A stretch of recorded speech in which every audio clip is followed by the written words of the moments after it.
Go ahead and start the webinar. Recording in progress. All right, well, welcome everyone to the January 14th, 2026 meeting of the Policy and Services Committee.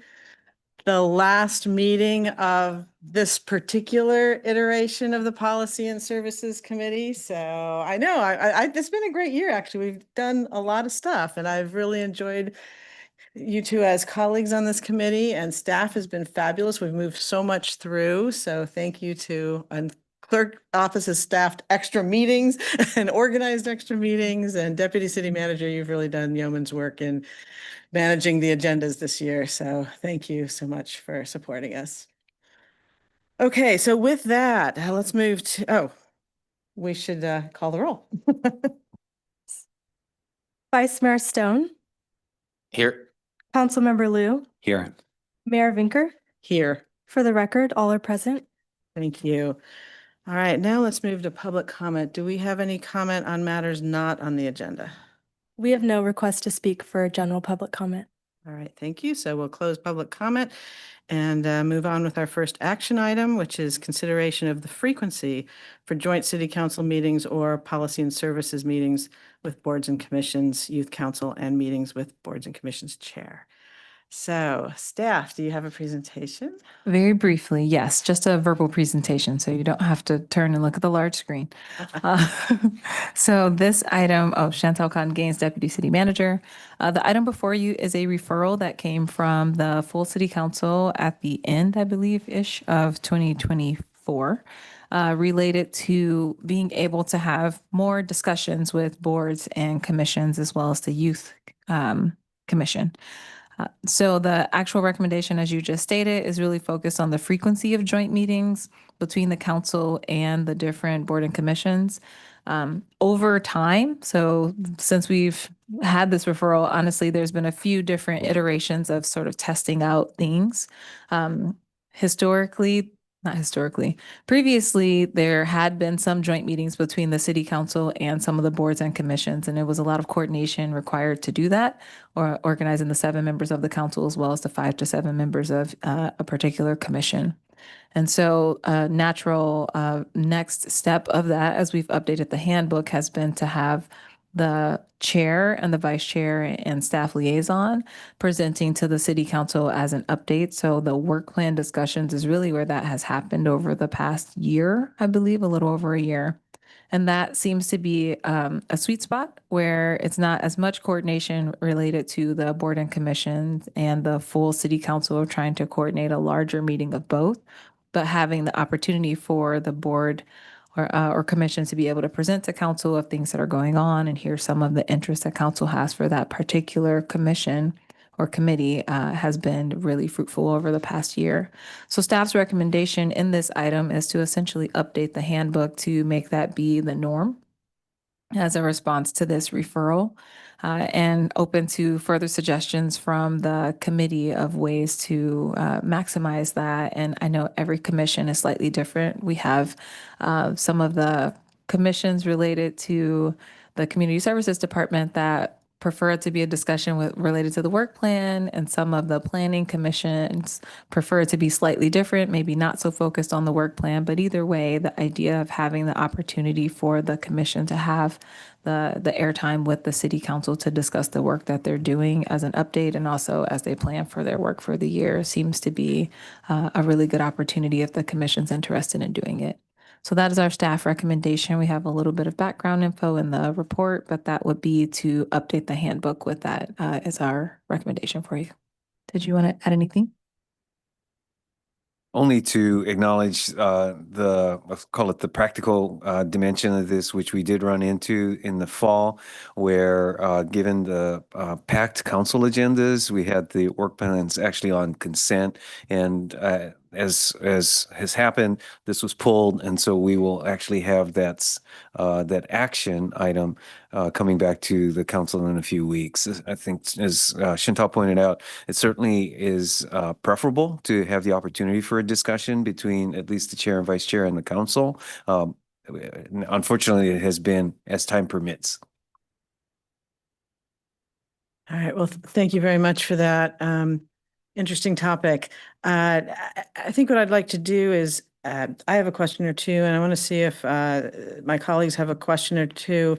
Then we can go to public comment, then we can chat about, what we think we ought to recommend. But I'll start. Do either of you have questions off the bat? No? Or I could ask one and go ahead. Yes. Just one question. Thanks. So based on the staff recommendation, I guess I was unclear, would the chair and vice chair be able to specify in their request whether they want a full council kind of joint meeting or a standing committee meeting, or would the meeting request just be made, and then would it be up to the mayor and city manager through agenda setting on what, if that would be a full council meeting or a standing committee? Staff get into that level of detail? We didn't, between the committees and the full council. Particularly, we had in mind the full council, but I know there's room for it also to go to a standing committee. So that can be PNS or finance, depending on the subject matter. So I'd be open to your thoughts on maybe what's some suggestions on that. I guess my thought, I think it would be best to give the discretion to mayor and the city manager in agendizing these, given what the city manager just said about as far as how busy our agendas get and how full these get. I can't imagine if we were to leave this to the discretion of the chair or vice chair when making the request. I think the request would always be for the full council, but that just might not always be possible. And I know if it is possible, I'm sure the mayor would attempt to schedule that, but we just know how our agendas get. So I think maximizing discretion for the mayor in that process would be probably ideal. And I think it also just depend too on the commission and what kind of the particular topic would be that would all go into that decision making. So I'd be happy to support staff recommendation and providing that flexibility. So that's just my one question. So I just had a quick couple of questions.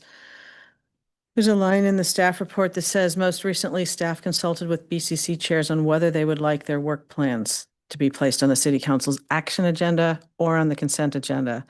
And then, well, also managing the city council's heavy docket, as is just referenced. What was their reaction? 'Cause I didn't see what the response was, and I'm curious. I think that piece of it was in relation to the original, when the Board and Commission handbook was updated, the work plans were slated for consent. Was the intention the committees would do their work and then it would go to council to be approved on consent. It wasn't guaranteed to be a discussion item. And so I think the feedback that we were getting from some of the boards and commissions were just they wanted the opportunity to be able to talk to council about the work plan, not just have it go on consent. So that was sort of how the morphing happened, I think, a little bit, but you can Well, add. actually, I think it varied. So I know at least one was fine having it go on consent. So it I think depended perhaps on both the individuals involved as well as the topics they thought. Got it. Okay. And then I only had one other, I think you answered my other question, on the recommendation that the chair or vice chair could request to meet once annually with the council or a standing committee. I was going to ask, how would that dovetail with the whole work plan? But the idea is that they could choose, I think I heard you say, whether it's the work plan that they want to meet with us on or some other particular topic in their request. Is that the concept? Okay, got it. All right, well, let's see if there's any public comment on action item 1. There are no requests to speak on this item. Okay, great. Well, then, I know we've given a little bit of opinions, but let's see if we have any comment on that. Councilmember Liu, do you have any comments?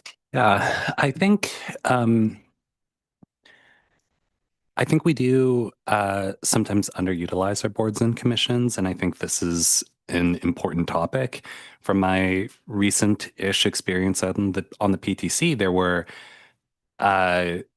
a sense that the work plan was a formality, that really most of the same things would roll over, or that the work plan would be sort of generically vague enough uh, advancing housing, retail, so on, or just otherwise pulled directly from the council priorities, like advancing bird safe glass, creekside protection, things like that. So then during the actual PTC meetings, there were sometimes questions about what does council actually want us to do on any one of those topics. Uh, and I think the chair or vice chair definitely could have steered conversations and helped the PTC be more productive. I think going to full council is probably mostly unnecessary. I think going to policy and services, or maybe just going directly to the vice mayor and mayor, is potentially fine. I think timing is a little bit of an open question for me. If the work plans are submitted at the end of the year, those are not necessarily going to be aligned with the council priorities. And so there's a give and a take where we want to see what they want to work on, but we also want to get help with some of our priorities. So yeah, the only thoughts I would specifically offer is we could potentially have some regular cadence of reviewing the work plans and policy and services, or mayor, vice mayor, after the council retreat.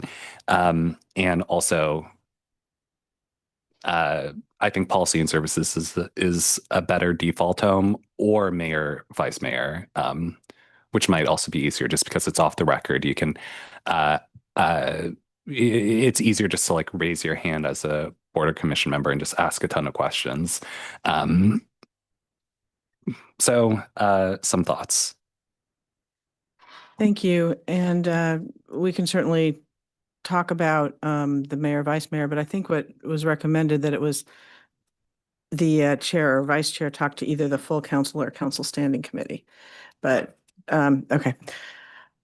Council member, Vice Mayor Stone. All the things. Thank you, Madam Mayor. And I agree with Council Member Lou generally just on have comments there. I do think these conversations would be more robust and helpful for everyone if it was kind of in that smaller setting, if it was chair, vice chair with policy and services. I've often found that when it's with the full council, it feels so formal. It's always a bit awkward. It's helpful when we have like joint sessions with PTC and we're working on a particular issue. But just this kind of check-in thing, I do think with PNS makes the most sense. But that's why I'm still happy with the idea, give the discretion to the mayor to kind of make that determination. The mayor, maybe the mayor can have a one-on-one with the chair to kind of get a better sense about what they're hoping and expecting and play, and take that into consideration. So I still want to create a process that just kind of gives more discretion to mayor and city manager in planning that. And then the only other thing that I know is in here that really want to make sure that we formalize more is having regular meetings and check-ins with like Palo Alto Youth Council. There though, I think what I think would be more beneficial is really maybe Palo Alto an annual meeting with policy and services and the youth council. I think that more informal environment is especially going to be helpful and important with kind of our younger advisors there. But then I think it'd be awesome with our climate. I always get the name wrong. Our climate advice. What is it? That one. To be able to have an annual or maybe multiple times check in with our climate ad hoc. So I think there are ways that we can engage more to those in a more kind of a formal setting. So yeah, those are my thoughts. Well, thank you both. I'm largely aligned with both of you. Just a couple additional thoughts. When the two times that I've been on when I've met with board and commission chairs and vice chairs, they've always seemed very eager and very happy to have the opportunity to speak directly to council members. One was, I can't remember, I think it was a PNS meeting where we had them all come. Maybe it was council, but was it PNS? It was a PNS meeting during our procedures and protocols handbook updating, particularly around the role that the city council liaisons would play with the commissions. Yeah, and it was really terrific to have all the chairs, and they seemed so pleased to be there, to be able to speak directly to us. And then similarly, the mayor and I last year met with the BCC chairs and vice chairs, and even though it was just the two of us instead of the full council, I felt like that was a very productive discussion as well. And so we had one on the record, one off the record, but both times sort of that direct connection was good. But it wasn't board by board or commission by commission. It was all the chairs and vice chairs together. So, I share the concern about if we put every work plan on a council agenda, that could be a lot. And some of them may not really want or need our input on the work plan at that level of, at an action item level.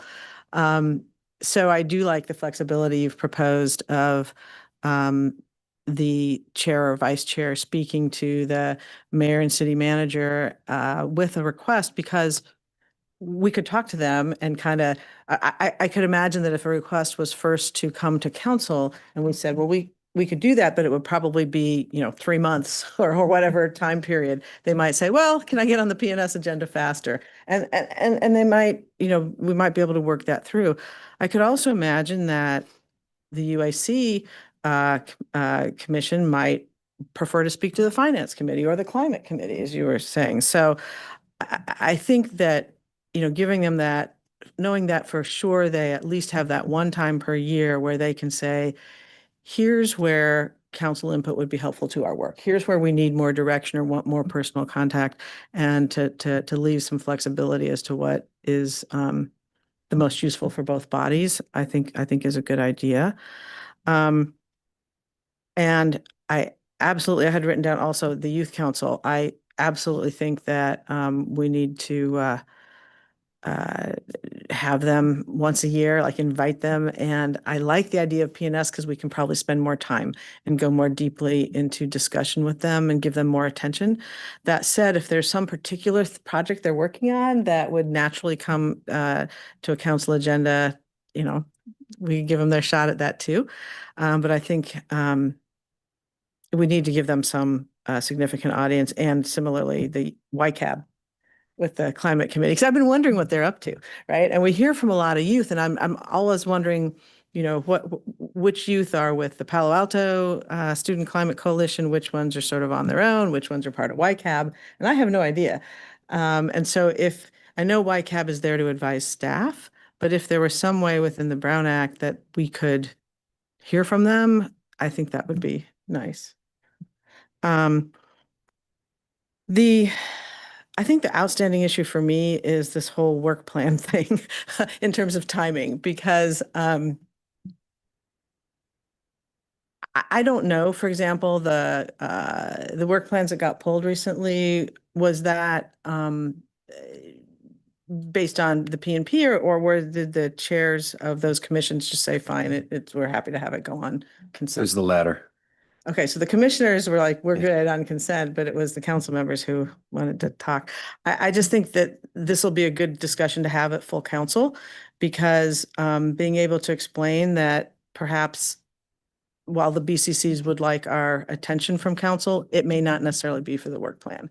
And because they're so different, all the different boards and commissions, there are some work plans that probably make more sense for us to look at than others. Maybe PTC, maybe public art less. Not that we don't value our public art, but I think that's a very specific lane. And if they want our input, great. And if they don't, we may not need to give it. So I guess what I would like is, it seems, I don't want council's review to slow down the work plan being meaningful. In other words, if it's approved like 4 or 5 months after it should be lived into, we're just gumming up the works. So that I don't know if you have any further thoughts on the work plan specifically.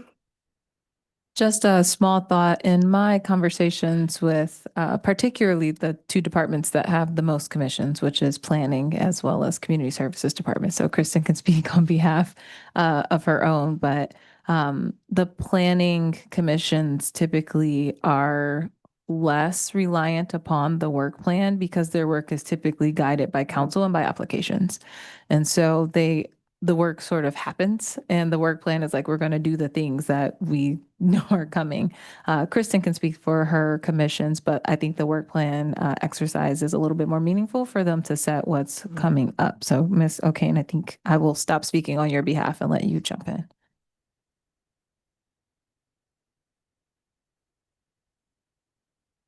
Good evening. I'm Kristen O'Kane, Community Services Department. So we work with 3 commissions, Public Art, Parks and Rec, and the Human Relations Commission. And each of them set their work plans around this time of year. Typically, we advise them to do it after the council retreat so they can relate their work plan to council's priorities. And it's really what they do is they establish their goals for the year and just obviously what they want to work on for the year with staff. We do try to advise them on what might be important topics or if what they're proposing is too much, more than we think can be accomplished in that year. And it's beneficial in the sense that it allows us to stay focused with them. In the past, before we did these work plans, things would get added and added and added, and we'd sort of lose sight on the big priorities. So it's really helped to focus in that way. Yeah. I really appreciate that because I remember when I was liaison with the PRC that it really was a meaningful thing to them to both to prepare the work plan and then to practice the work plan. And so I think they're a very good thing. And what I'm trying to figure out is how we can give meaningful council input and oversight without slowing things down, or interfering. But the timing, so how many, and I don't know to whom to direct this, but so I like that the 3 that you're talking about do their work plans roughly this time of year so they can see what council has set or priorities. Is that true for most of the commissions or how do some, do some differ? Yes, they're basically split into in half. And so you'll get some in the spring and the other, I guess it would be in the fall. And that has the latter is driven by the timing of appointments onto the commissions. Actually, both of them are driven by the timing of appointments to commissions.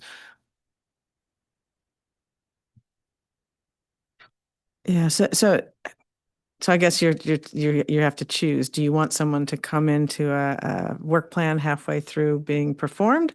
Or do you want a work plan that's halfway through the council priorities year? And for all the fall ones. I don't want to overwork this issue, but I think that's an interesting concept. Without belaboring this a lot more, just ask one more question at this point. You all have seen boards and commissions work a lot more than I have. Do you think it would be, I mean, there's always a lot of ongoing stuff, it seems, and you all both have served on commissions. Do you think it would be problematic for new commissioners to come in with a work plan in progress? I don't think so. Personally, I think there's always something in progress that people hop on into. I would agree. I don't think it's overly problematic. We also try to time it with when they select their new chair and vice chair. So there are a lot of layers that we're trying to coordinate together, but to your last point, I don't think that's a big concern for us. Yeah, that would have been my guess. So I'm kind of, I mean, it's a lot of work plans probably for staff and if we were to review them, but I almost wonder if we should sync them all up in the spring.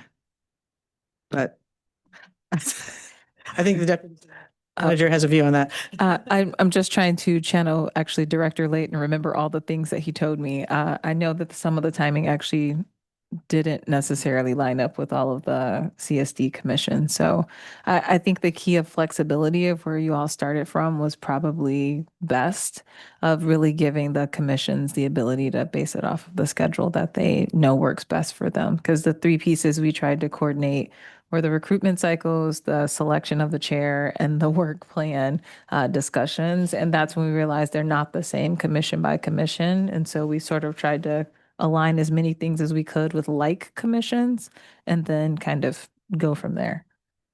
Yeah, and to your earlier point, some of the commissions are less dependent on council priorities. PTC, they do the work that shows up in front of them. So, some of those being fall work plans are less, I don't know, are they a fall work plan? PTC? I'm looking at the handbook right now. So yes, the spring cycle recruitments are the Architectural Review Board, Historic Resources Board, Planning and Transportation Commission, and the UAC, Utilities Advisory Commission, and their work plans come in the fall. And then your fall recruitment cycle are Kristen's commissions as well as stormwater, and those work plans come in the spring. I And stormwater's commission or work plan is the same every single year, more or less. I see. Okay. Well, thank you for explaining all that. I think it's helpful, and I think it does kind of leave me where we started. And I like that there are Kristen's commissions. Okay. So from this action item, I think you were going to take this feedback and then incorporate it into something more formal, or do you need a motion? What do you need from us tonight? A motion would be nice just to make sure we capture the few items that you really want. I can try to verbally say some of them. And then what we will do is try to craft some language and put that as a recommended change in the board and commission handbook for full city council approval as your recommendation related to this council referral. So the items that I have written down related to this are really having discretion for the mayor and the city manager, that's really important in conversation with the chair. Also, that the timing is flexible, sort of related to the recruitment cycle a little bit is where you were, but you probably want to restate that better, Chair Vinker. And particularly that there was a note around the youth commission, wanting to make sure that there's an annual discussion with the youth commission, with the policy and services committee, and that I'll stop there. There's one other note I have, but those are the top ones. Yeah, and I think with respect to the first one, it's so it's pretty much your recommendation that the chair / vice chair of the board or commission can speak to the mayor or city manager about preferences and options for interacting with council, full council or a committee, and once a year. And then on that last one, I think it's youth council. And we're also hoping that YCAB can have an opportunity to interact with council, perhaps through the climate committee. Colleagues, is there further comment before we get the language? Councilmember Liu. Maybe I lost track of the plot, but I think Ms. Con Gaines was just talking about the timing being flexible with appointment, and I'm not sure, are we leaning toward that, or are we leaning more toward the timing being aligned with after the council priorities are set? My sense was that if they are BCCs whose work is highly informed by their priorities. Sure. Okay. Right, versus if they're not. So I think the flexible is shorthand for that, perhaps. Okay. That clarifies. Yeah. And that also helps balance some of the workload, which I think was part of the splitting recruitments, was a little bit of balancing workload, and then splitting the work plans was a similar thing. And to your point, some commissions may want the discussion to be about work plans and other commissions may not. So you're really building in flexibility for either one. Okay. Sounds right. Councilmember Stone, I'm vice mayor. In your procedures and protocols, this as a committee, you can be a little less formal, so don't stress yourself yet. Okay. So you need a motion that basically those four things. Could I ask a follow-up question related to the youth council? So Yes. historically, I think we've they've come to council and shared what they've accomplished during the year.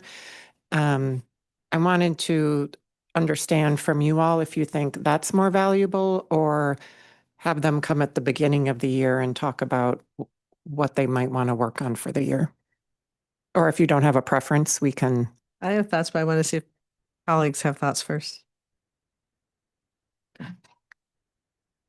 I think beginning of the year, though I guess that would be beginning of the school year, potentially from their perspective in terms of what they can actually do, makes sense.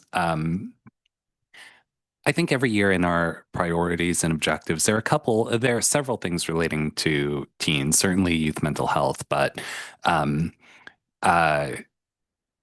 there are things we could get explicit feedback on, like maybe even nonprofit funding priorities. There are things like the teen center that we could sort of directly make the connection. I'm not sure how involved they were or compared to other teen groups. I know there was some discussion about this on Monday. I think there are some ways to sort of directly draw parallels and sort of tell them where they can help. I don't know if that's February, so after we make our priorities, or September when they actually have a full school year ahead to work on things. I'm not exactly sure what their workflow is, but either of those would work for me. Well, saying kind of a nice combination here could be, because we're trying to remember that, so they really start new in September.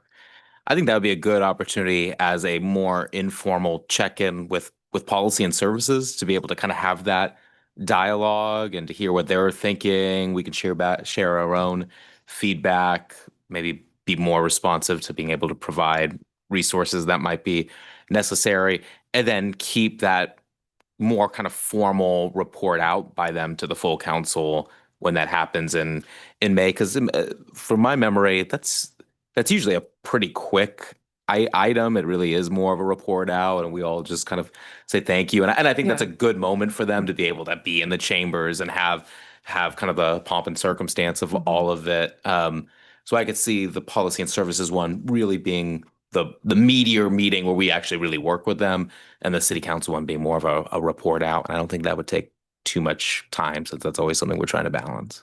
Okay, thank you. And related to the Youth Climate Advisory Board, maybe that one's just a report out at the same time around the Youth Commission report out to full council. Is that the thought process there? Well, I completely agree with what's been said about the youth council. On YCAB, I guess I don't have a lot of insight into how they work. And honestly, I don't have a ton of insight into the youth council either, which is partly why I'm looking forward to this. So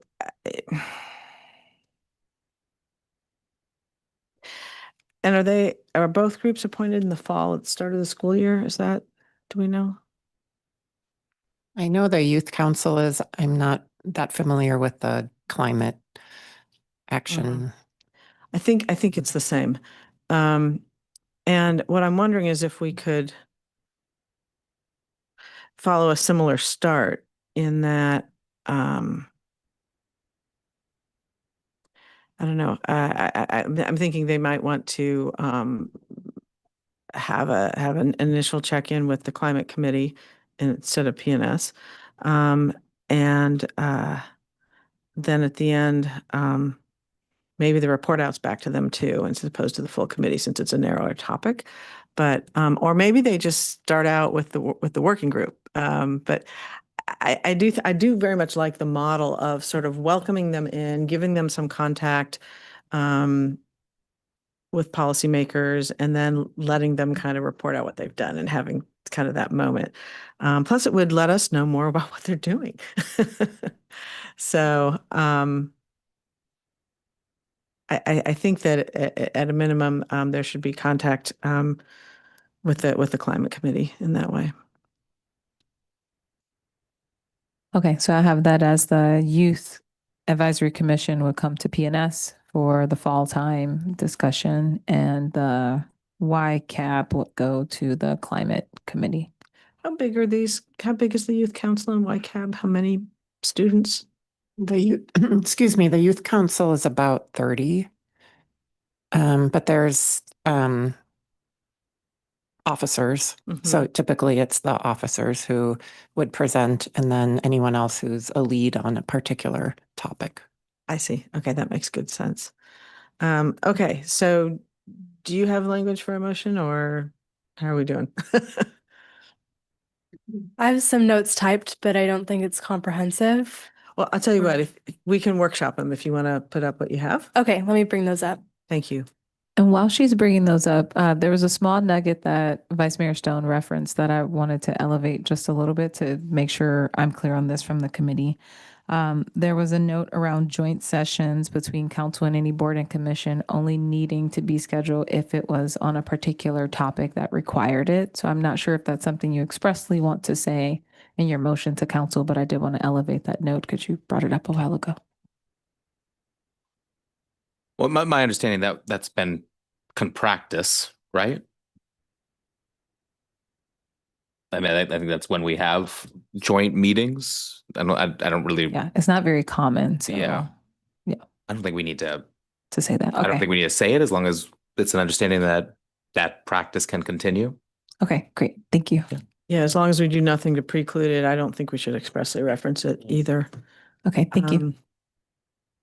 Okay, so the chair, vice chair of I'm just looking at the motion now. The chair, vice chair of a BCC can coordinate with the mayor, I would say, and city manager, to think, regarding preferences for speaking, regarding an annual opportunity, I think, an annual opportunity to, I'm gonna say speak with or meet with, or attend the meeting, council or council committees each year with timing being flexible as needed for each BCC. I think that's, that capture? Well, a couple, yeah, I think meet Mm-hmm. and then on B, it would be youth council meet with policy and services in the fall. And Report. report, yeah, and report out to the full council in the spring. Yes.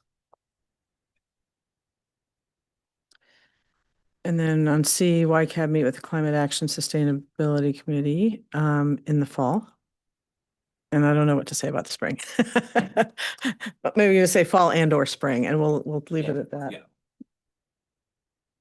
And was that it?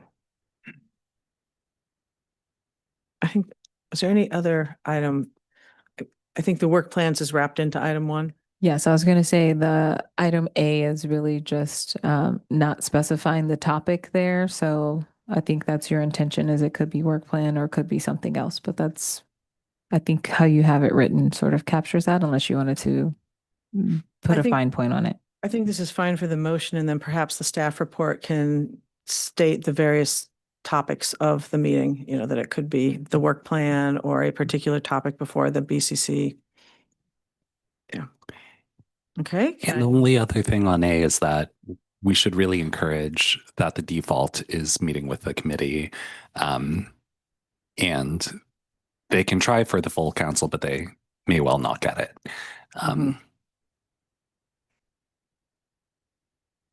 Okay. All right. Can I have somebody want to move this? I'll move it. Thank you. I'll second. Thank you. All right. Seeing no further discussion, would you kindly call the roll when you're ready? Thank you. Vice Mayor Stone. Yes. Councilmember Liu. Yes. Mayor Vinker. Yes. Motion carries 3-0. Thank you. All right, great. So we will move on to our second and last action item, which relates to the nonprofit partnership work plan phase 1 process improvements. All right, and welcome, Ms. Alamos.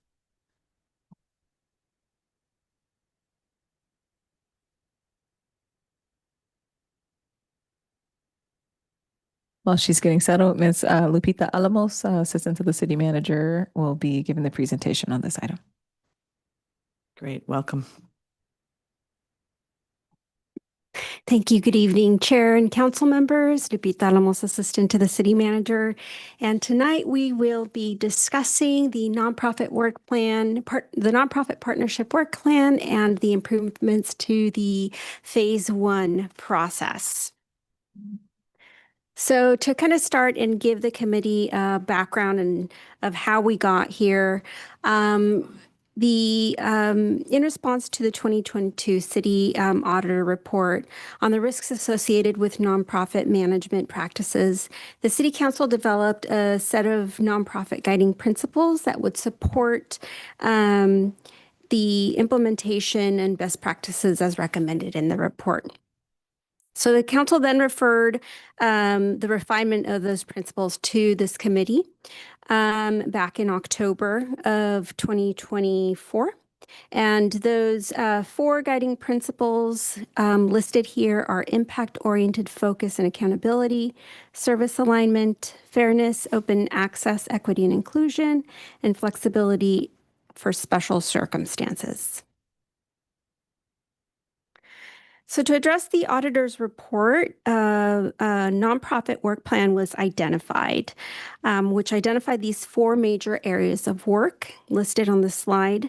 We have the nonprofit partnership work plan Phase 1 funding requests, which we'll be talking about tonight. We also have identified a group of work around nonprofit lease agreements, multi-year service agreements, and a comprehensive review of all of our grant programs, including our human service resource allocation process and community development block grants. Phase 1 was advanced as a way to quickly develop a tool to support the council with decision-making as it related to nonprofit requests made at budget adoption process. The Policy and Services Committee, in collaboration with our nonprofit partners, developed this Phase 1 process, which ultimately was approved by our City Council. And so tonight's discussion is the opportunity to reflect back on ways that that process could be improved for all of our stakeholders involved. So in the next couple of slides is a breakdown of what you found in the staff report as identified challenges and potential improvements, starting with application qualifications. Through the process, we found that there was a significant source of confusion as to who was qualified to apply through this process, as well as a significant high volume of applications from our existing grant programs. As we developed this process, we did not exclude any of our nonprofits from applying, which resulted in a very high volume of applications.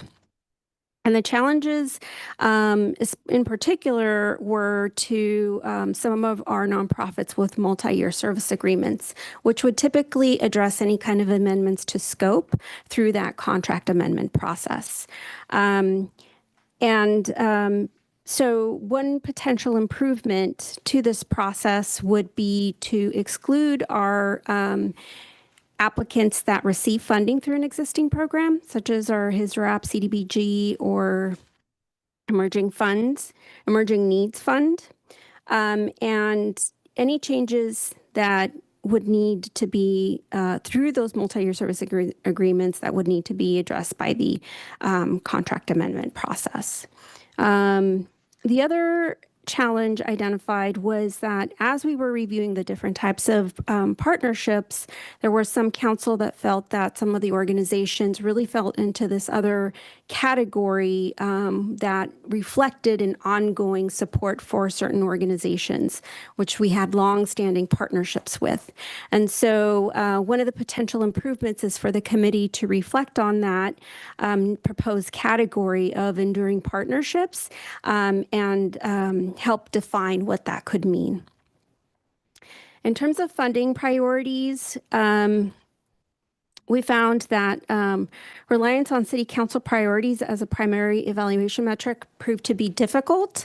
While the committee set that as a best practice to tie funding needs to meet the council goals for the year. It proved to be very limiting. And if we can remember at the time that we developed this process, the work plan or the objectives had still not been approved. And so we only had these very broad categories by which we were trying to assess how these organizations met those needs. As a potential improvement, we do have additional ways that we could measure need. We have the Human Services Needs Assessment as one key metric, and we also have the community survey that could help the committee point to different areas of need in addition to council priorities if it so wishes to include them. The next kind of challenge with the existing process was the grant program supported by Human Service Needs. Not addressed were arts and culture, environmental stewardship, and workforce development. Those were kind of different categories that we found that didn't really necessarily fit or address within our existing processes. So as a potential improvement, awards could provide additional consideration for those categories. And another improvement was also potential improvement could be that awards to our nonprofit partners could complement the funding and not predominantly fund a program. This was another area that we found challenge as some of the proposed programs required significant city funding in order for it to be viable. Next slide. As it relates to nonprofit service categories from the review side, this committee felt that we had identified categories by way to group some of these applications. And so one suggested improvement could be that a nonprofit could self-select from the listed categories in the report, which include special needs, youth, senior, climate workforce and development, and homelessness, and some of the others listed in the report as a way to support the committee in evaluating applications. And finally, as it relates to application design and engagement, we did hear back from some of our nonprofit partners about our process in that it would have been beneficial for them to have very clear application guidelines and expectations up front and well in advance of the application period. And so one way to streamline this in the future is to, well in advance of opening the application, is to have those requirements posted on the website, as well as to hold information session and workshops on how to put together the application goals and budget to also improve the quality of applications. We also heard back from council and some nonprofits that the application design was too long. And so in your attachment, B are some suggested edits of taking out a few questions that were less of value as we evaluated, or as this committee evaluated the applications as a way to shorten it. And a question for the committee is a couple of additional questions that were heard through some of these feedback sessions were to add additional questions to help in the evaluation, which included why should the city fund the program which you are requesting support, and compared to similar report programs, what distinguishes or makes your program unique? Understanding that adding these questions kind of add to that tension of wanting a shorter application. And another point of possible improvement to this process is to expand the timeline to include interviews with applicants. That was one step that this committee felt was missing through its review, was the opportunity to interview nonprofits. So attachment C reflects adding that to the process, and also a proposal to optionally include the Human Resource Commission or some other body commission to support that review and recommendation. And then in looking at the proposed timeline with some of these improvements, we would be looking at a quick turnaround of reporting this committee's recommendations to the council on February 2nd. And then we would hold quickly at around March 11th, we would have an information session of with our nonprofit partners on some of the expected changes. We would then open up the application period for 3 weeks from March 16th through the 3rd. We would hold between those dates a workshop to help with the application goals and the budget, closing that on April 3rd.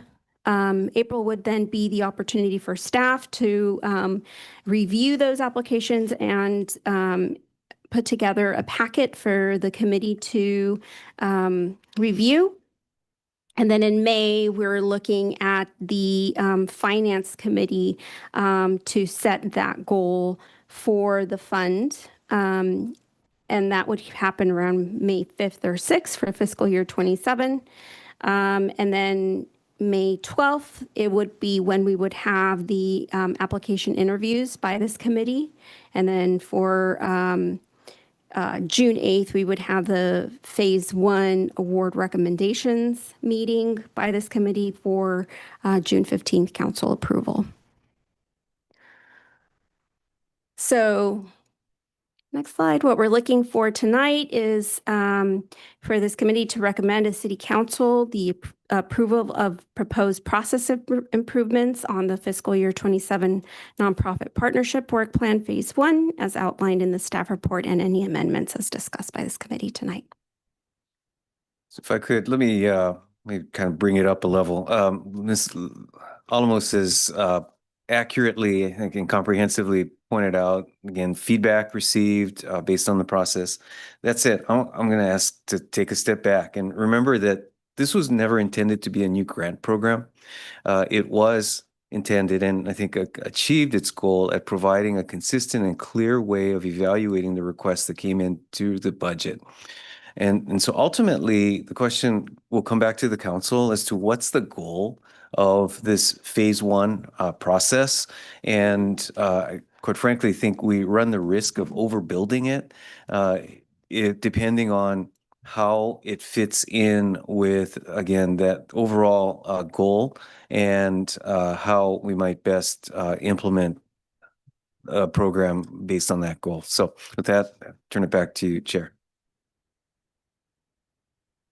All right. Well, thank you very much, both for the presentation tonight and for all the work that's gone into this new process in the last year. It's been a lot. I have to say, working through the nonprofit partnership has been both one of the greatest joys of my tenure on council, because listening to a lot of the applicants who are in this room and all the ones that came forward and hearing all the amazing things that are happening and people want to do in our community was really a delight, truly a delight.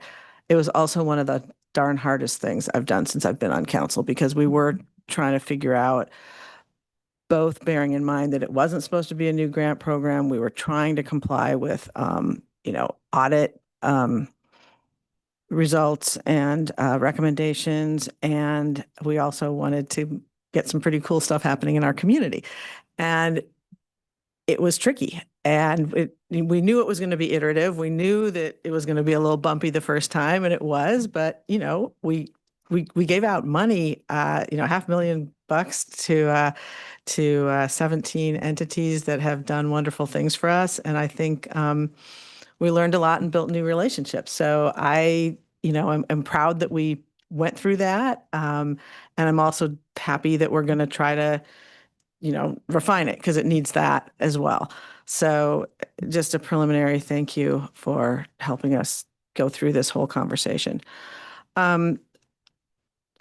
Are there preliminary comments or questions that my colleagues want to make before we go to public comments? I think it'll be real interesting to hear public comment on this particular topic. Okay. All right. Well, then let's move to that now. So, Madam Clerk, if you could invite the public commenters. Yes, we have 4 requests to speak. Our first speaker will be Cheryl M., followed by Charlie W. If you're here in person, please just take a seat at this microphone and provide your public comment.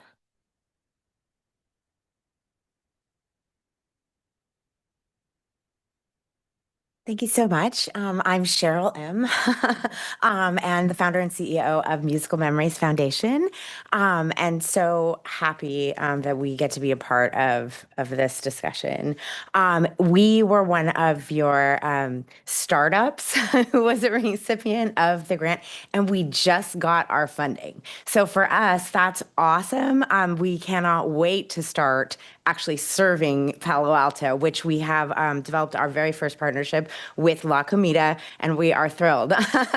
So our very first program gets delivered on January 22nd.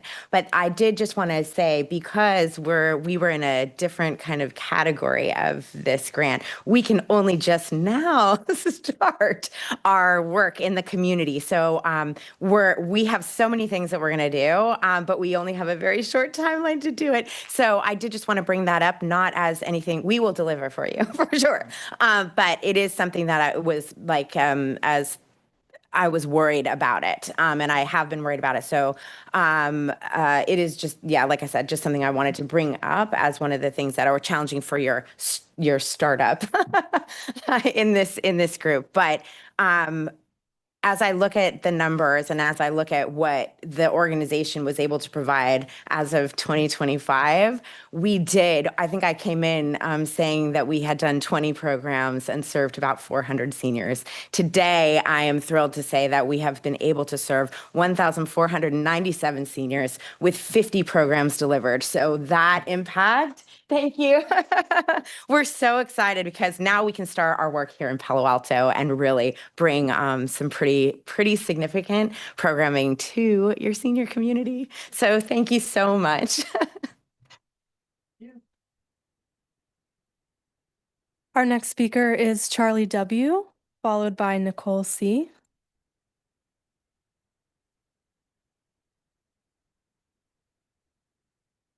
Good evening, Mayor, Vice Mayor, Council Member, and staff. Thank you for the opportunity to speak tonight about the nonprofit partnership work plan. And we want to say thanks to Lupita and your staff for all the work that you did to get to outreach to our nonprofit community and talk to them and get their feedback. And thanks to Policy and Services, we sat in this room last year, just a little past this time, for many, many hours. So thank you. Over 20 approvals and $500,000. So thank you.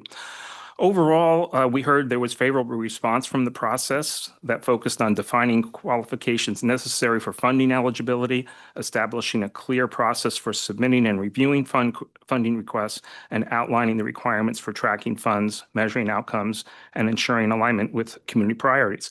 And I think you're going to refine or redefine those going forward. Thank you. But what I think I wanted to refer to was on slide 6, and here is where we heard more of the comments. During the March information session this year, we'd like to ask that you let applicants know in advance that not all of the funds will be distributed on or about the date that they were awarded. So I think some folks thought on June 15th, when the awards were made, the funds would come shortly after that, and some waited to October or beyond. So that would be an information piece. And to also let them know that it may not all come in at one chunk. It may come in either distributions of up to 80% or on a reimbursement. Also, to redefine the requirements around what's required for submitting out financial statements, 990 forms, or audits, because audits can be expensive for some of the nonprofits.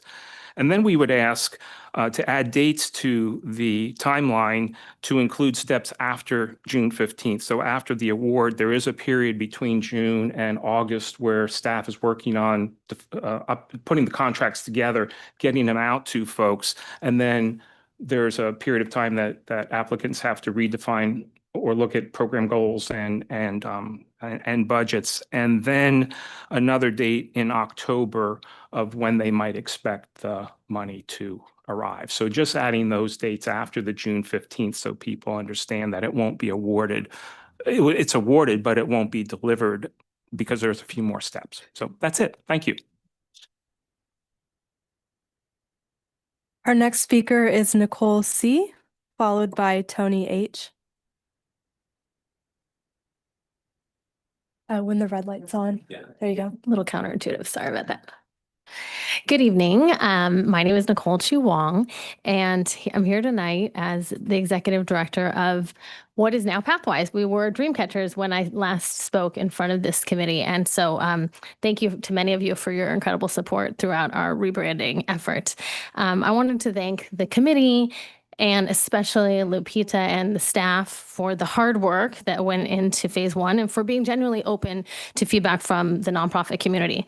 Palo Alto is incredibly fortunate to have a strong, diverse, collaborative nonprofit ecosystem, and equally fortunate to have a city council that recognizes the importance of the work that we do, as well as the necessity of the city in stepping up to fund it.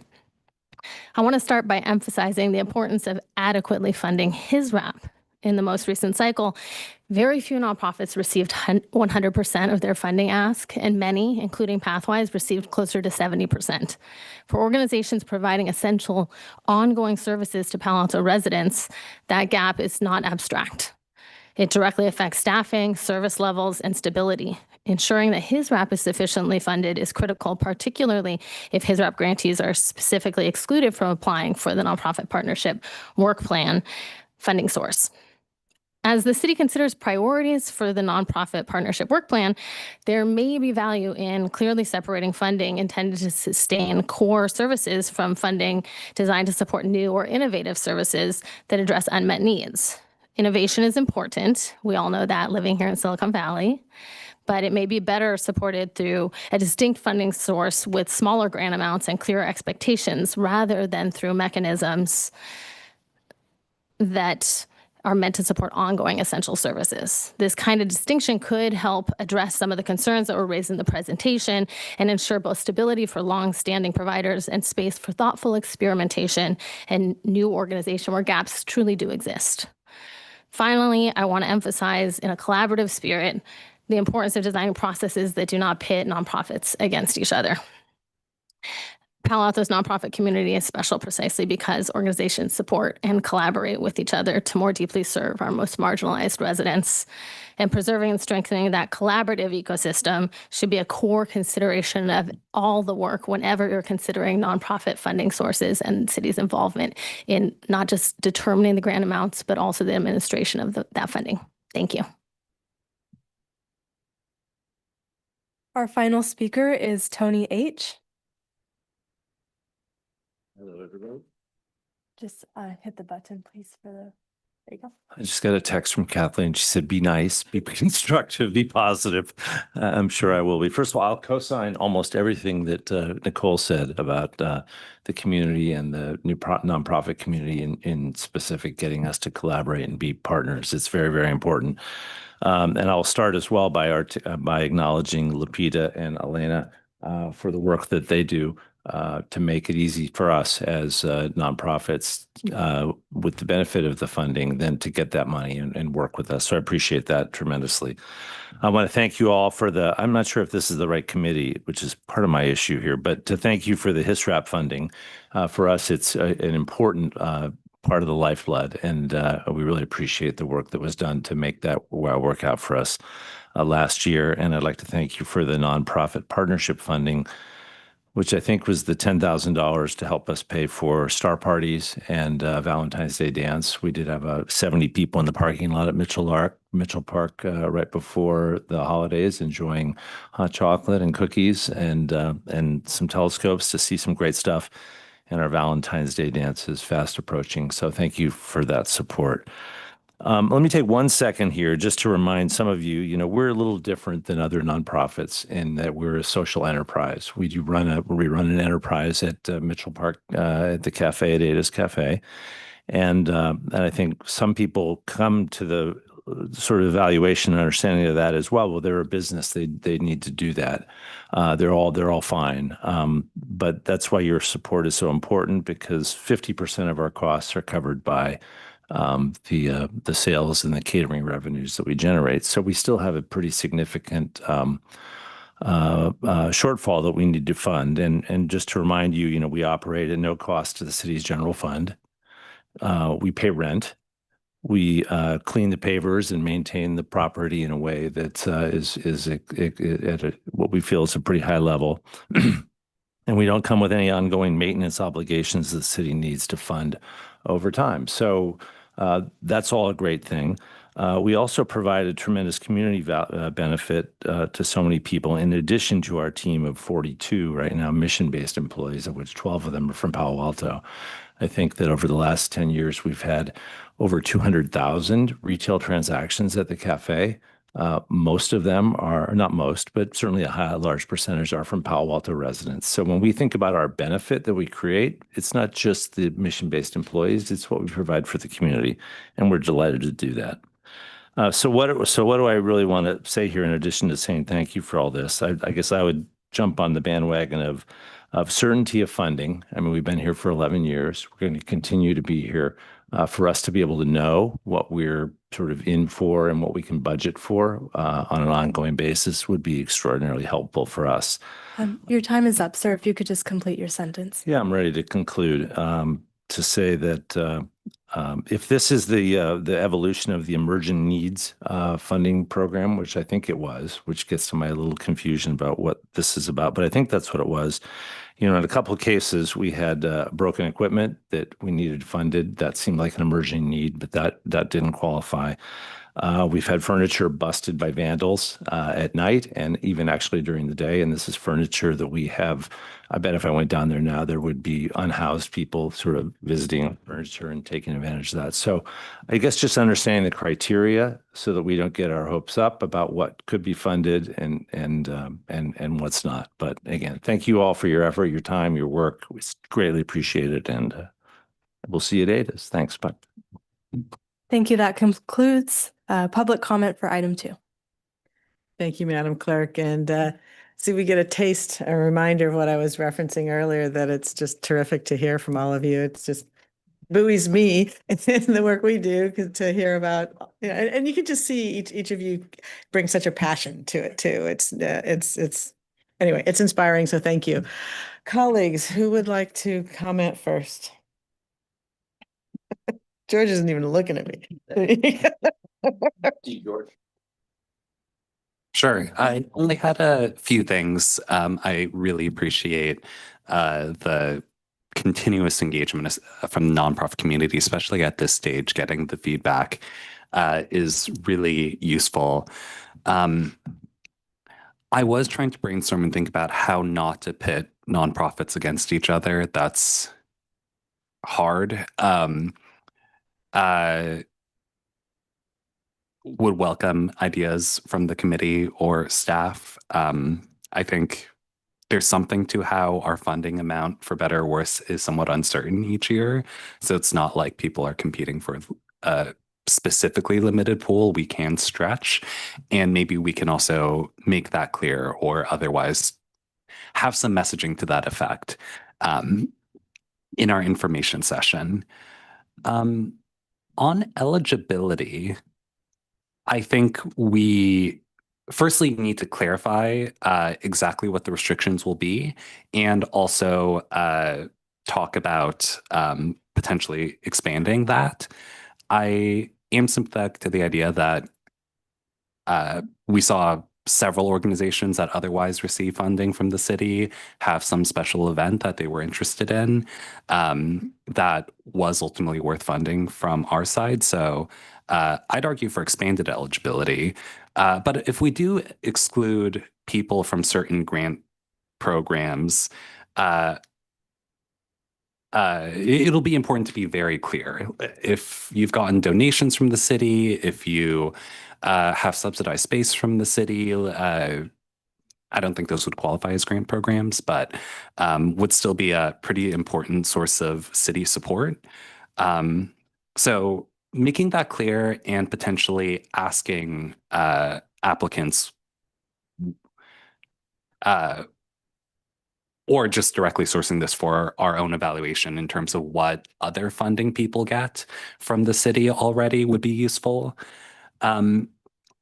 I also, just looking back, one of the hardest parts was trying to reason about partial funding, and it seems like we were just pulling numbers out of thin air at midnight, just going on vibes in terms of what could be partially funded. I think it'd be nice to have a question about what could you do at 50%? What could you do if this money were only provided on a reimbursement basis, or would you need something front loaded? That could just be a free response, like add some extra context to your financial ask in, a few sentences. But I by no means am sure what the right way to get that information is. It would be useful when we actually come up with numbers, though. Otherwise, I think this makes sense and looks great, and I am excited to give more money to nonprofits and do this again.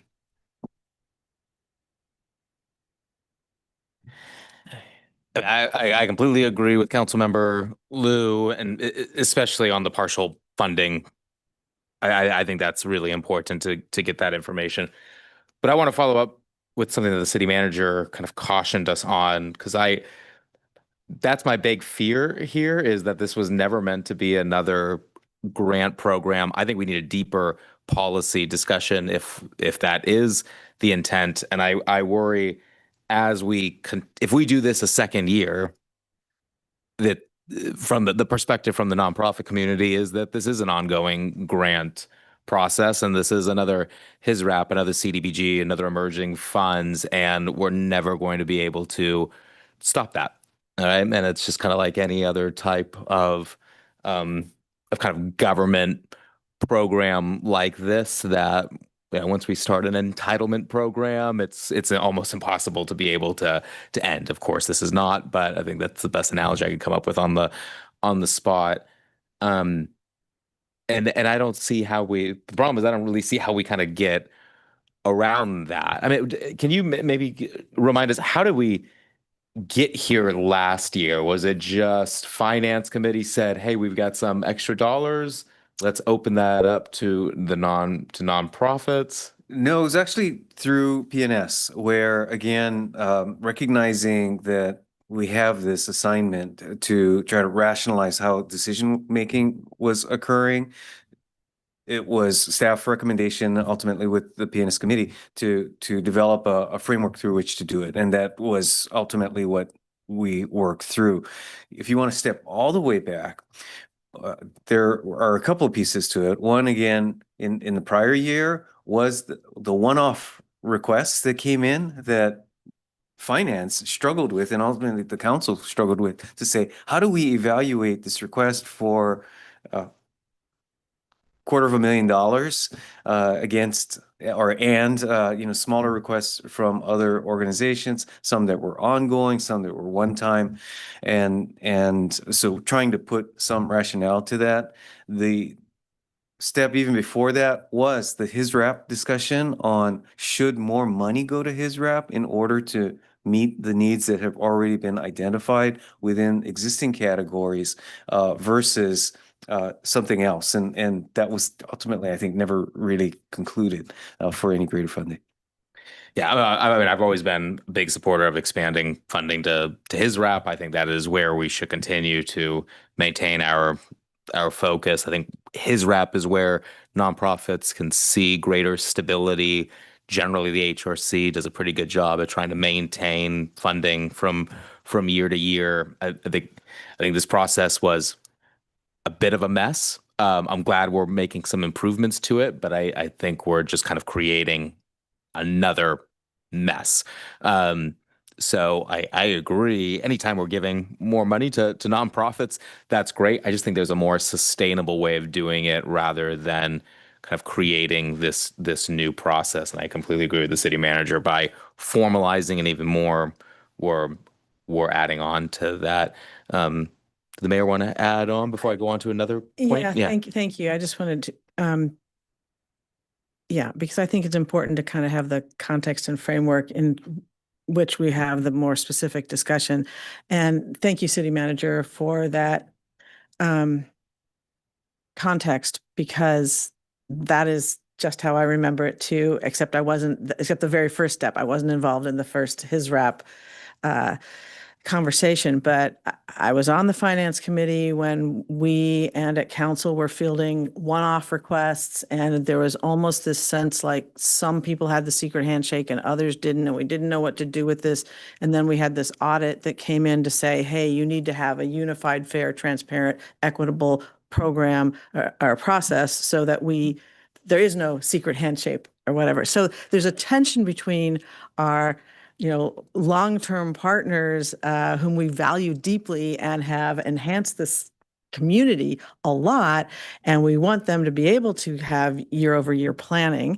But how do we deal with the new ones? And some of the new ones may not fit within his wrap.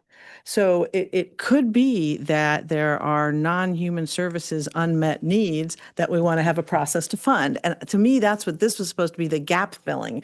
And so it was not exactly that this past year. And so I think now we have to figure out, do we need to fund his wrap better, but do we have a more well-defined supplemental program because not everything fits his wrap?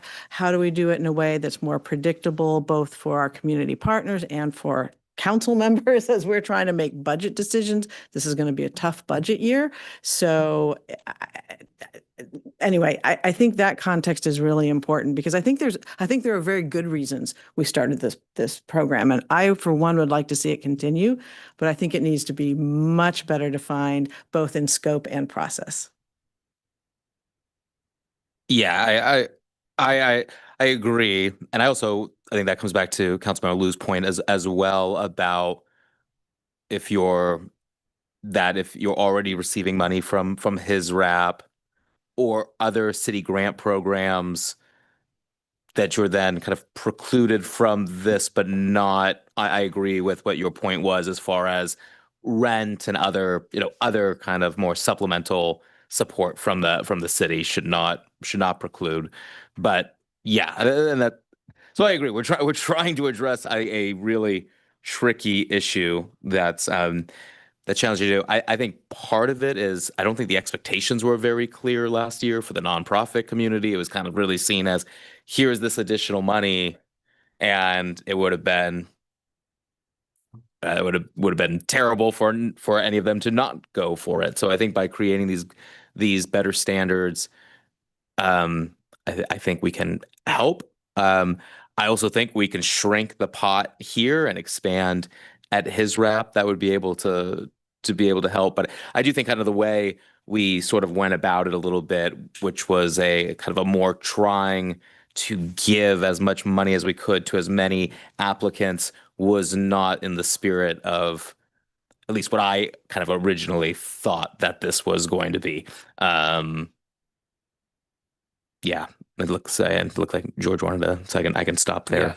Yeah. I definitely agree. I think one way to position it is that this is not a necessarily recurring source of revenue or funding, that it really is for special programs that once a year we say, I think to as broad of a net as possible or as reasonably possible, that if you have creative ideas, if there are things that are missing, if there's something new that you want to do, we will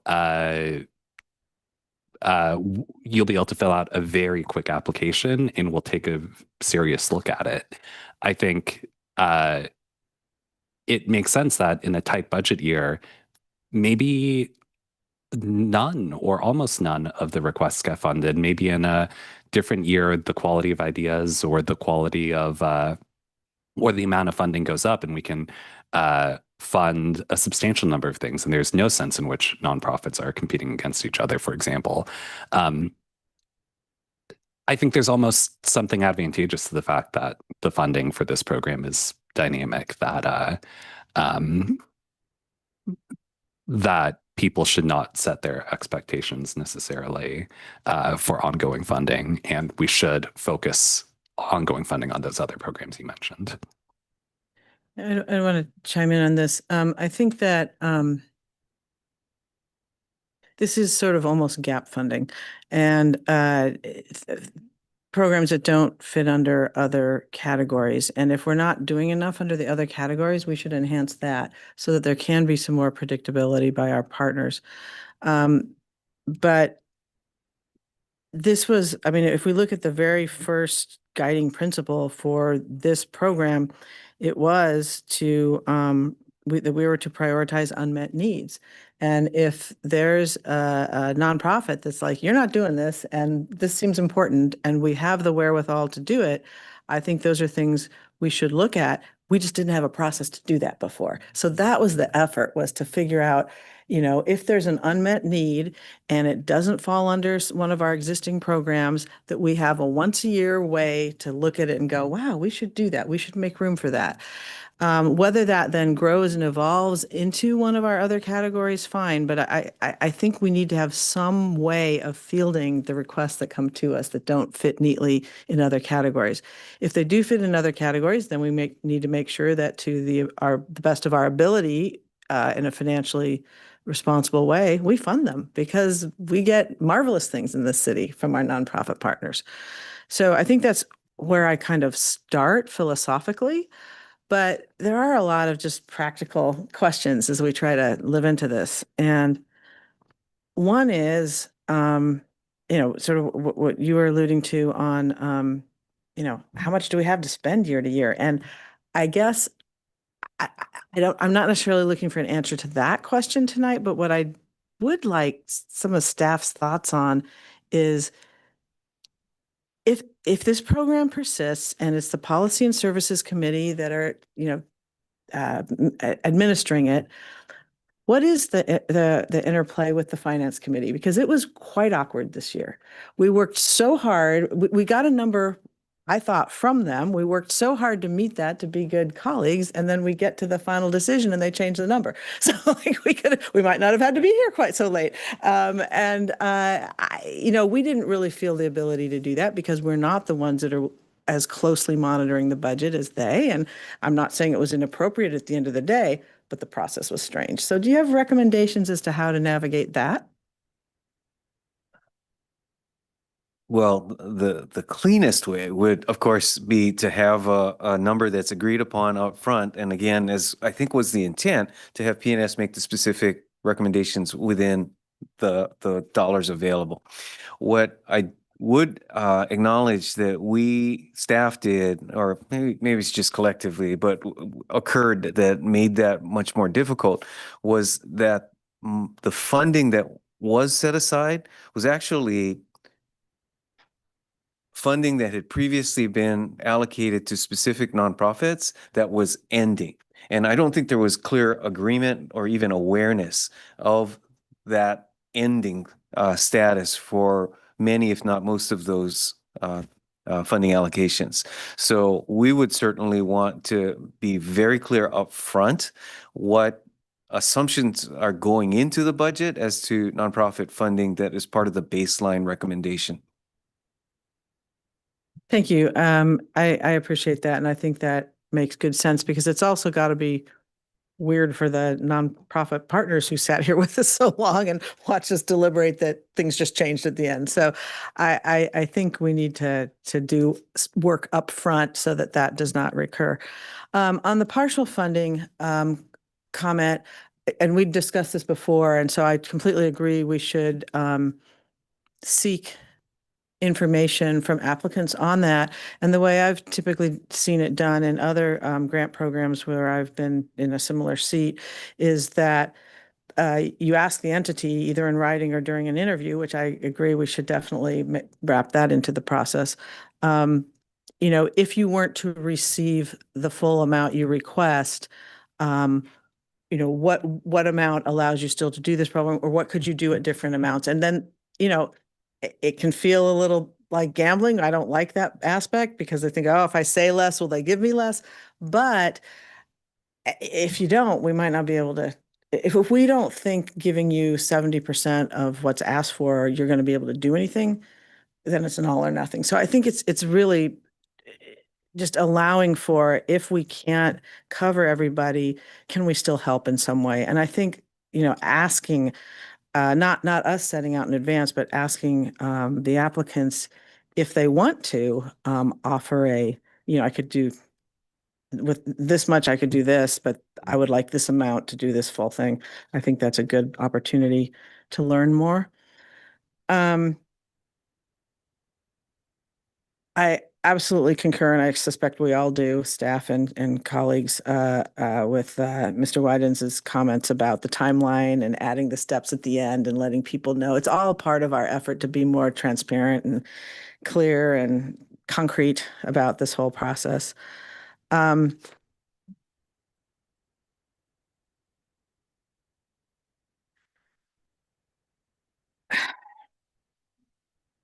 So that all said, I want to ask some questions about the definitions that you've added, the service agreement and grant definitions.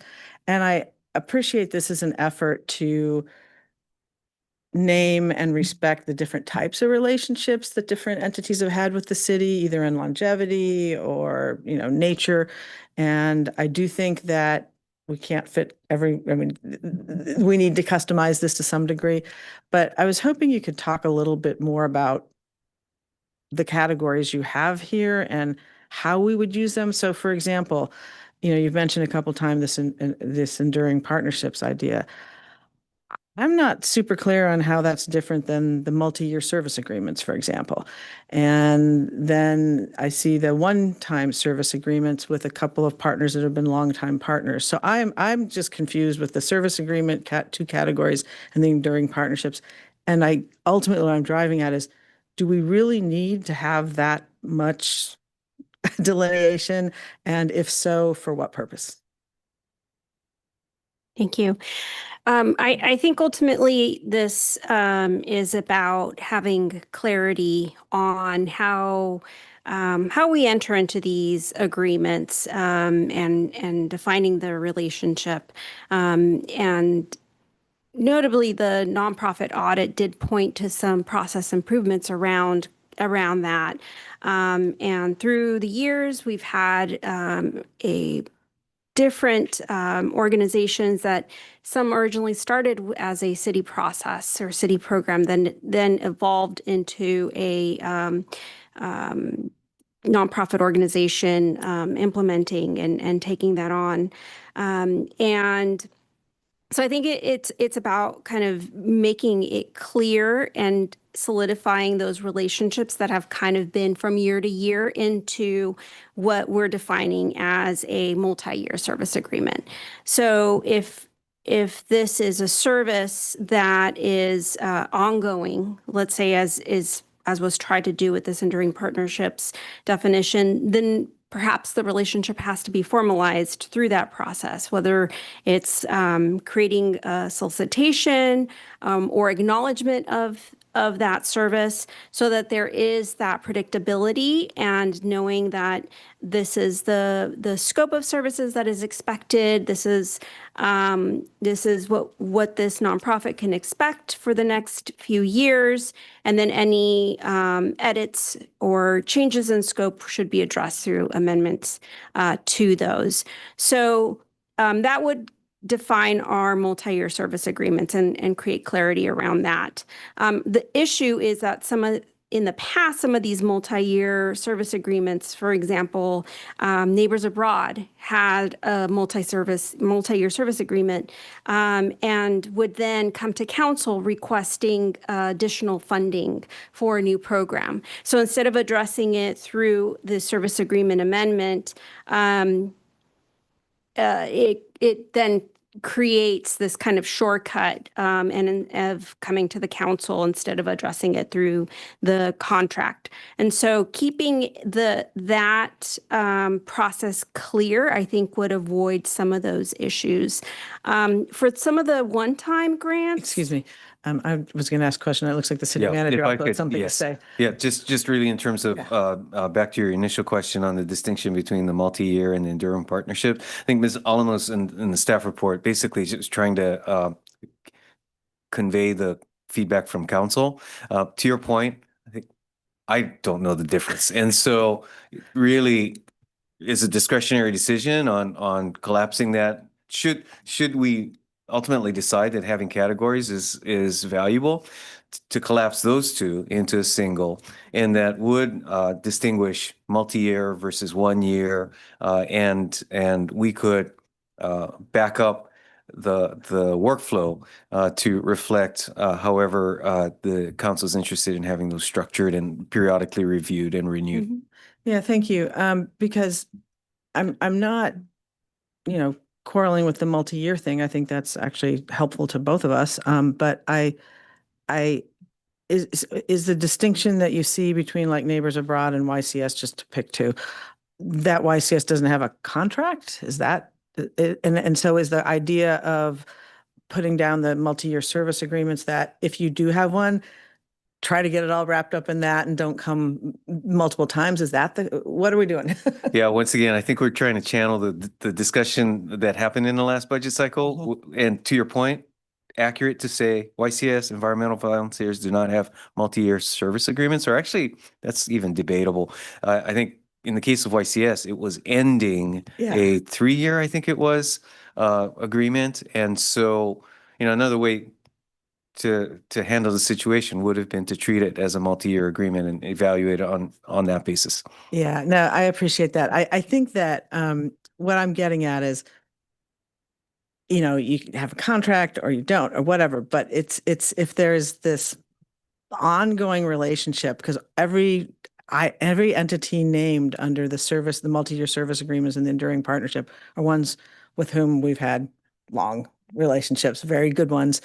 And I feel like if, you look at Project Safety Net or Life Moves and they're going to be like, we're not an enduring partnership with you, we're just a contract. I don't think we want to send that message. And it's sort of a hyper technical thing. And I think that we could have contracts from time to time with that. I mean, that it could evolve. It's a sort of a technical distinction as opposed to a qualitative one.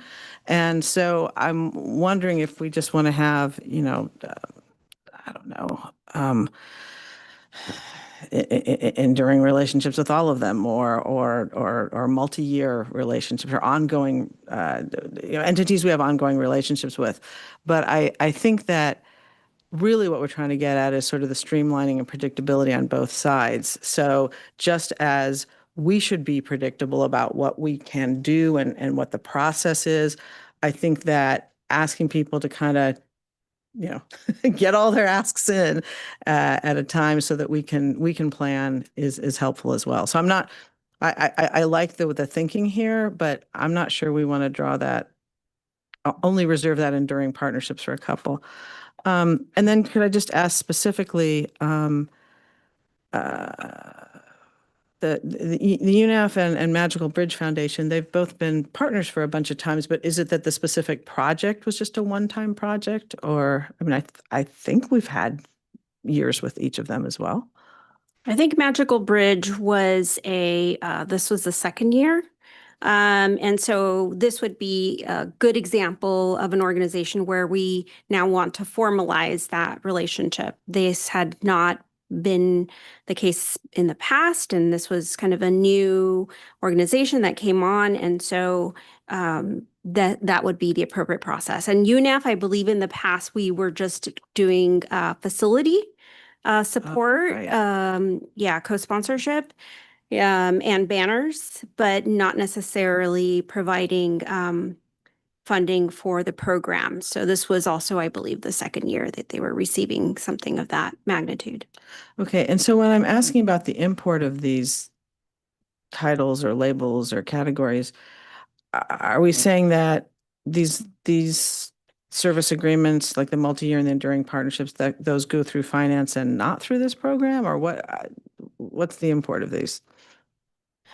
So the grant programs has a very defined way in which you enter in those relationships. There's an application. Same for the service agreements that are one time, usually tend to be like a request from the city. Same for multi-year, an RFP or some sole source. There's a process by which we seek that relationship. I can't speak to the enduring partners as that was just a recommendation on the dais. So I think that's something to further discuss in this committee. But as it relates to the other two, this is how we would define how you enter. And then we have very clear guidelines on how you then amend any changes to the scope of services for those service agreements. Grants clearly are one-time funding, and any additional funding is requested at the next cycle. So that's how I would distinguish those different categories, is how we enter into them, how they're renewed, and any amendments. Okay, thank you. Yeah, so so when I look at just this amazing list, starting with the grant programs, and it seems like that all of them have been doing things for some time that we appreciate and respect. So it it seems to me that I could see these entities shifting from category to category. So I don't know if they're just, placed there based on their most recent, but I don't want people to feel like they're stuck in a category. And I think it's more that if we have to define what we're doing and, what RFPs we're offering, what HISRAP grants we have, what this program is that fills in the void, that the entities may move. I mean, as they're evolving, as the unmet needs they're providing, or they're meeting evolve. I mean, is that possible? This is just sort of a current snapshot kind of thing? You mean the definitions? No, I mean, the example, the Oh, the example here. examples. Yeah. And truly, they absolutely would evolve. I think these were just a quick capture, but you're absolutely correct. In some of these could, especially with the enduring partnerships, fit into, let's say, a multi-year agreement. But as these relationships maybe formalize, or there's a need from the city through an RFP process, you could see these fit into different categories. Okay. All right. So I guess where I'm going with all of this is what sort of is I remember when we had the categories and which ones, finance is just going to say, which should stay there and which should go through this process. And I think that's the tricky part, because that's where we got stuck last year. And that's partly why some of the dollar amounts changed. And I think we should really clarify that up front. And I'm just trying to tell if this was an effort to do that or what we're trying to do here, because I think we have to identify who should go through this process, what this process is, and what's available to applicants to this process. But that said, I think that I also agree that while I understand that if some nonprofits don't feel fully funded after HISRAP, that's they're in a rough spot. But I felt like I was put in the position of second guessing his rep. And I feel like if they're eligible for his rep, that should be a decision that we should just get right and not second guess through this process. So I would support excluding those applicants from this process.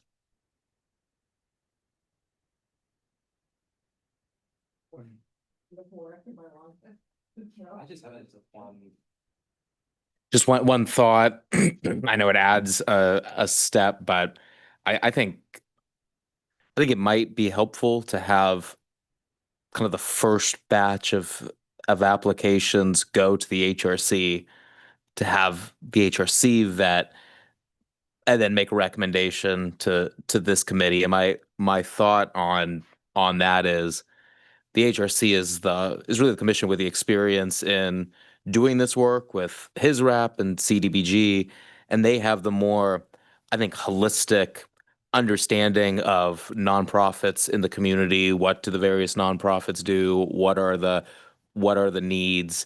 And especially if we're going to be saying, if you get his rep funding, you get CDBG funding, maybe you don't qualify for this. I like the idea that they are able to kind of look at all of that and I think better understand it, and to have the time to be able to do a deeper dive and make recommendations to us. So I know it changes this process quite a bit, but this seems like something that could easily fit within their annual work plan, and I think can make our job better and make the recommendation just a better one altogether. I'm curious, staff's thoughts on that. Like, how many of the people or the entities that ultimately were recipients would not have fallen within his rep? Yeah, there were, as identified in the report, there were a few organizations that provided workforce housing, that provided environmental services or education, and those around arts and culture, and those organizations that would not have neatly fit within the HISRAP guidelines of the funding that they seek, or that they would want to, the needs that they would want to fund. Yeah, and so I'm wondering, do you still feel that HRC would be right for some of those? And where did job train, would it fit? That would be workforce. We're categorizing that as workforce housing. Okay. Work development. Sorry. Development. That's why I was confused. Yeah. So, is workforce development and environmental volunteers, is that still HRC-ish stuff to you? Yeah, I think it can be. I mean, with CDBG funding, there's, and maybe Kristen can help on those categories. I'm trying to remember, but there's categories regarding, like, if you're requesting funding to like rebuild I don't know, aging infrastructure for affordable housing, like stuff like that we would not typically maybe think of as HRC expertise. They're already doing that with CDBG funding. I know I served multiple times on the HISRAP subcommittee, the CDBG subcommittee. The CDBG was always a little bit more challenging because of that. It's much more restrictive. But so I think because they have that experience, I don't think this is a big ask, and I think they have a far better understanding of the kind of of all the nonprofits and how they work together than the council. And I think it kind of addresses something that you brought up about the perception. I think as council members, we tend to have closer relationships, especially with particular nonprofit partners who, for whatever reason, over the years have just gotten to know some of us more so than others. And I think that the risk of that is less so at the HRC level. So I think it can be a little more impartial when they're making those recommendations. So I think they'd be a good place to go. I'm just curious, staff's thoughts on that idea of going through HRC from the perspective of, all of this was spurred on by the auditor and audit recommendations. And would there be any concerns with it not going through or not starting at council? I mean, I don't know. No. In fact, part of, as I recall, the audit, it used HISRAP as the specific best practice as opposed to other means of one-off decision making, because it has been so comprehensive and thoughtful. Do you think that HRC would have the bandwidth for this if they're doing all of these other grant programs? I think we'll need to look at the timeline and how best to incorporate, what's needed for the budget in the context of what else HRC is doing, and as well as the HISRAP cycle calendar itself. Yeah, I think, I was gonna say, I think that there's also a question of how nimble we could be, because obviously that's something we're hearing from the community is we should, be timely in our process. Sorry. I was just say his rep's on a 2-year funding cycle, right? Typically. And so that also, if this is annual.